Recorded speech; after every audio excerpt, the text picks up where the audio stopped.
What brings you joy? It's my favorite question to ask my patients because every time their eyes light up, they sit up a little straighter because they get to share a little of their story and what makes them uniquely beautiful.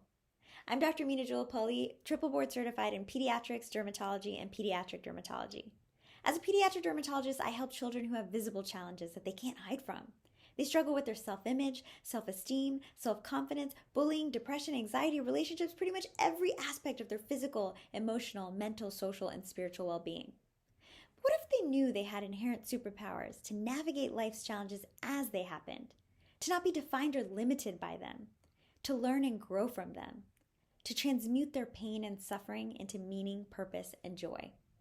This talk will explore how discovering, experiencing, cultivating, embracing, celebrating, and sharing joy can lead to improved quality of life, connection, empowerment, and advocacy for yourself and others. See you there.